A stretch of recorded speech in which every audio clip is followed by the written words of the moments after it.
Donc l'enjeu, c'est d'intégrer l'Aziz. Parce qu'on a dit une des fonctions ou un des objectifs des noms divins, c'est pas juste une connaissance intellectuelle, rationnelle, c'est pour pouvoir s'approprier ou incarner ces noms. Et l'objectif, c'est que nous devenions, nous, des Aziz. C'est-à-dire qu'on ait une forme de maîtrise du gouvernail de notre vie et qu'on devienne à notre tour irrésistible. Que rien ne peut nous résister. Notamment dans la mise en œuvre de notre mission de vie. L'irrésistibilité, quand elle caractérise un être humain, elle doit être au service des autres. Elle doit pas être pour mettre les autres à son service. Et tous les peuples, en fait, qui sont cités dans la Sourate 26, le pattern, le dénominateur commun entre tous ces peuples, c'est qu'en fait, ils avaient une forme effectivement de izza, c'est-à-dire de force, de densité, d'autorité, de suprématie, mais qui n'étaient pas au service des autres, qui étaient pour mettre les autres à leur service. Et Al-Aziz, ça va avec la notion de gouvernance.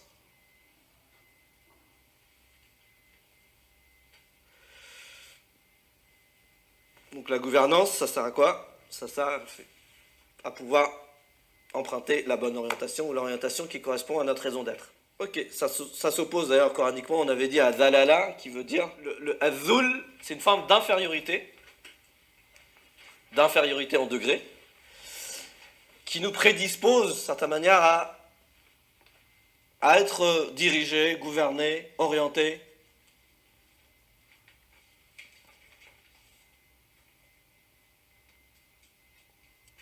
Donc l'enjeu, c'est d'intégrer l'Aziz, parce qu'on a dit une des fonctions ou un des objectifs des noms divins, c'est pas juste une connaissance intellectuelle, rationnelle, c'est pour pouvoir s'approprier ou incarner ces noms. Ça passe par effectivement une représentation, et ensuite ça passe par un certain nombre on va dire, d'actions intégratives. Et l'objectif, c'est que nous devenions, nous, des Aziz.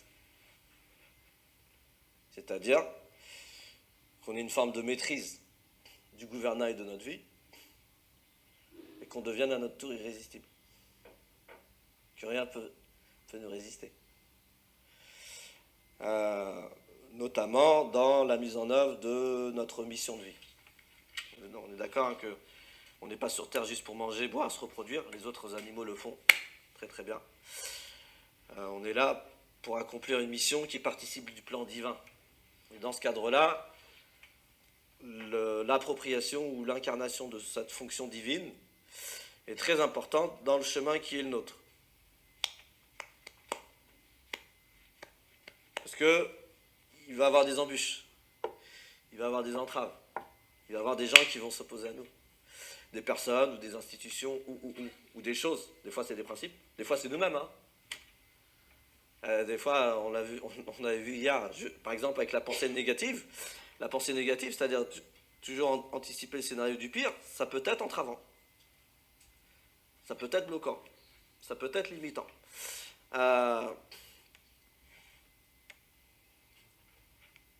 Donc l'Aziz, dans le sens de l'irrésistible, dans le sens de si je m'approprie ce nom, je deviens à mon tour irrésistible. Et donc rien ne peut résister à la mise en œuvre de ma mission.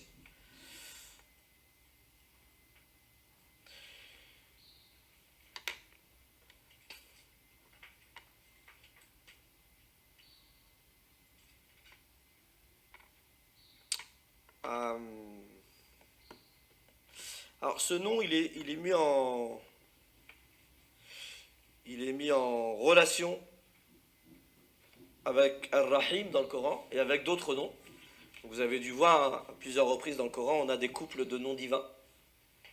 Ghafour Rahim, Afoun Ghafour, Ghafour Shakur, etc. etc.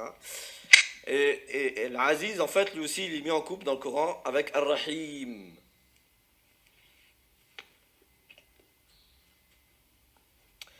Alors, ce qui est intéressant, c'est que dans la Sourate 26, Sourate Shu'ara, là on vous a donné un exemple, mais dans la Sourate 26, je pense qu'il y a dois avoir 6 ou 7 occurrences. Le couple Al-Azizur Rahim, Wa inna rabbaka lahuwa al-azizur rahim, il vient clôturer un certain nombre de passages où Allah il parle de quoi? De l'anéantissement d'un certain nombre de peuples qui probablement avaient une forme d'autorité, de suprématie, de tyrannie avec les autres hommes, mais qui in fine leur imposture, leur tyrannie, leur suprématie, de par leur force, de par leur savoir, de par beaucoup de choses, de par tous les outils de leur imposture, a fini par se retourner contre eux. Et c'est un peu un espèce de paradoxe. Parce que l'Aziz, on comprend bien qu'effectivement, ces peuples-là, malgré qu'ils étaient les maîtres du monde à leur époque, ça parle des peuples de Pharaon, ça parle des peuples de ceux qui sont s'opposés à Nour, ça parle bref, d'un certain nombre de peuples qui effectivement avaient une forme de suprématie et d'autorité et de izza finalement sur terre. Mais vu que c'était une izza qui était pas comment je pourrais dire ça, l'irrésistibilité, quand elle caractérise un être humain, elle doit être au service des autres.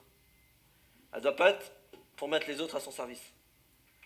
Et tous les peuples, en fait, qui sont cités dans la Sourate 26, le pattern, le dénominateur commun entre tous ces peuples, c'est qu'en fait, ils avaient une forme effectivement de izza, c'est-à-dire de force, de densité, d'autorité, de suprématie, mais qui n'étaient pas au service des autres, qui étaient pour mettre les autres à leur service, pour mettre les autres êtres humains dans une forme d'esclavage.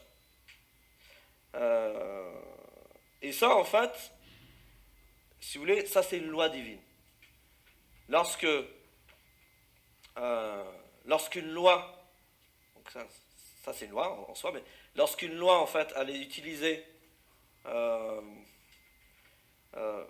pour produire l'opposé de ce pourquoi elle existe, elle se retourne toujours contre la personne qui met en place ou qui la déclenche, mais avec cette modalité-là.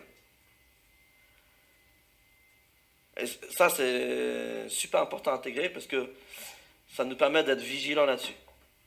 Lorsque nous, les êtres humains, on utilise une loi établie par Dieu, mais dans un objectif qui est à l'opposé de l'objectif de la loi, c'est une loi en soi, ça se retourne contre soi. Et c'est exactement en fait ce qui s'est passé, si vous relisez tout le passage là de la Sourate 26, tous ces peuples-là avaient une forme de izza, avaient une forme de suprématie, d'autorité, de gouvernance, de densité, de force. C'est tout ça qui caractérise la izza. Mais ils l'ont utilisé à mauvais escient.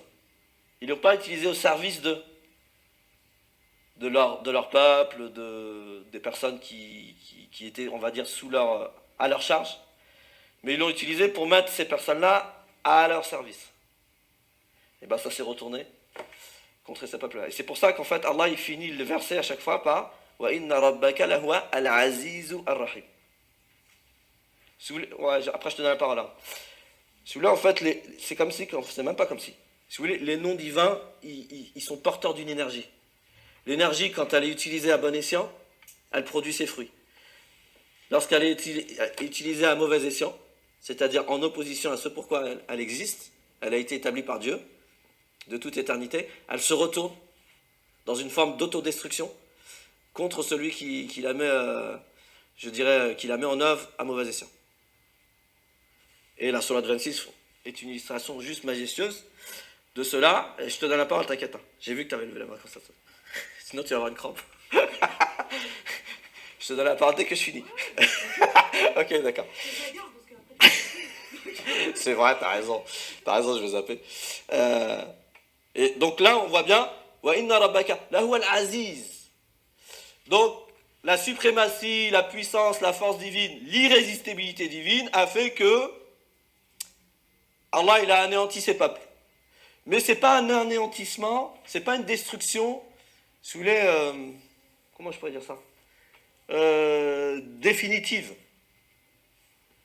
Et c'est ça l'amour inconditionnel du divin à notre égard, c'est que c'est une destruction, une forme d'anéantissement, une forme d'anéantissement, dans l'objectif de donner vie par suite à un peuple qui lui aura pris conscience de ce qui a fait défaut au peuple d'avant, et qui pourra à son tour, je dirais, utiliser les lois divines dans une perspective de rahma, c'est-à-dire dans une perspective de,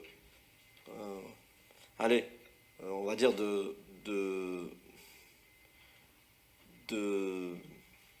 permettre au plus beau cadeau du divin, c'est-à-dire la vie. Il n'y a pas plus grand cadeau. Tout le reste, en fait, ils sont au service de la vie. Toutes les autres choses, la religion, la spiritualité, le Coran, les livres révélés, tout cela, ils sont au service de la vie. Le plus grand cadeau qu'Allah a pu nous faire, c'est de nous rendre vivants. Et c'est ça la rahma, c'est cet amour inconditionnel qui est au principe, qui est au principe même de la vie. Donc c'est une destruction pour permettre la vie, mais une vie saine, une vie remplie de rahma, une vie qui va permettre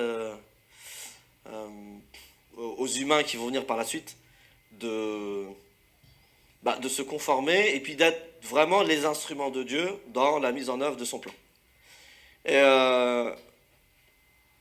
parce que, si vous voulez, la clôture, Al-Aziz Ar-Rahim, moi, elle m'a beaucoup interpellé quand j'avais pas compris ça. Je me disais, en fait, c'est quoi le rapport entre l'anéantissement d'un peuple, par exemple, là, si on prend juste l'exemple là, c'est le peuple de Nour, d'accord? Ça parle du peuple de Nour, versets 119 et 122 jusqu'à 122.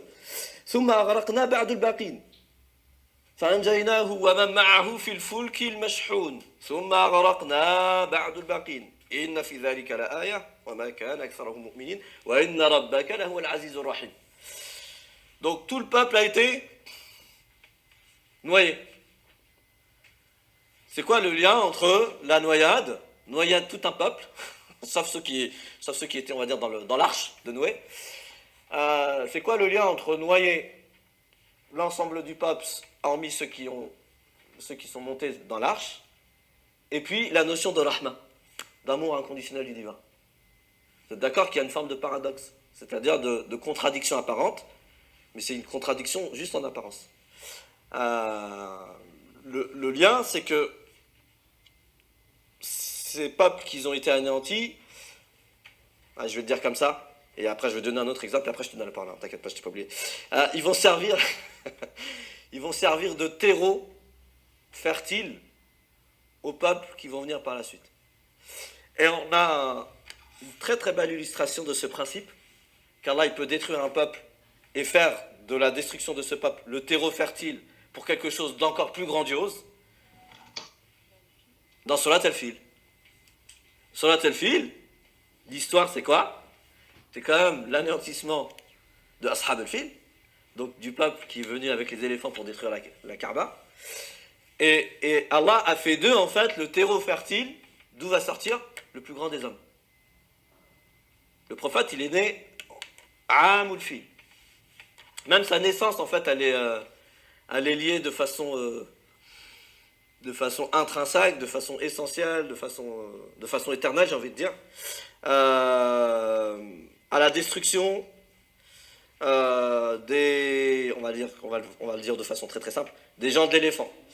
Et en fait, ce qui nous permet de dire ça, c'est vraiment le dernier verset. فَجَعَلَهُمْ كَعَصْفٍ مَأْكُولٍ.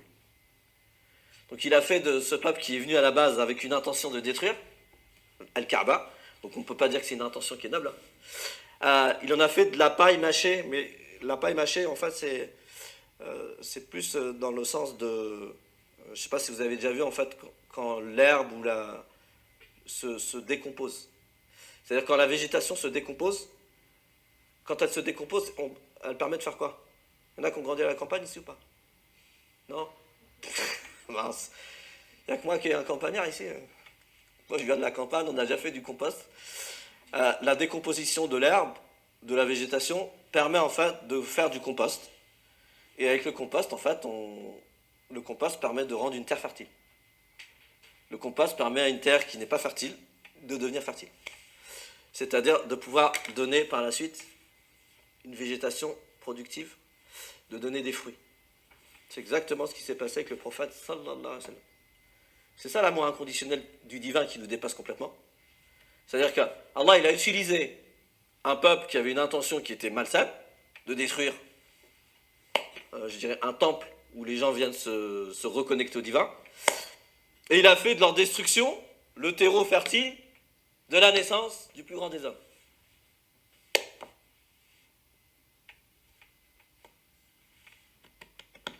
Les chemins du Seigneur sont impénétrables. Arrêtez, on va la reformuler coraniquement parlant. Les chemins de la rahma sont impénétrables. C'est-à-dire, l'amour inconditionnel divin, il nous dépasse. Il nous dépasse quant au chemin qu'il peut prendre pour se matérialiser, pour se concrétiser, pour se manifester. Donc je vous invite vraiment à relire la Sourate 26. Vous allez voir, c'est incroyable en fait. Donc la clôture, c'est Al-Azizou Ar-Rahim. Al-Aziz, donc c'est un retournement de la Izza qui a été mis en œuvre de mauvais escient, de la mauvaise des manières. Et puis, mais malgré cela, en fait, c'est un acte d'amour du divin envers les humains. Parce que ils vont devenir le terreau fertile d'un peuple qui pourra, lui, prenant conscience de ce qui a fait défaut au peuple avant et qui a été la cause de leur autodestruction, qui pourra lui mettre en œuvre le concept de rahma de la meilleure des manières. Yes.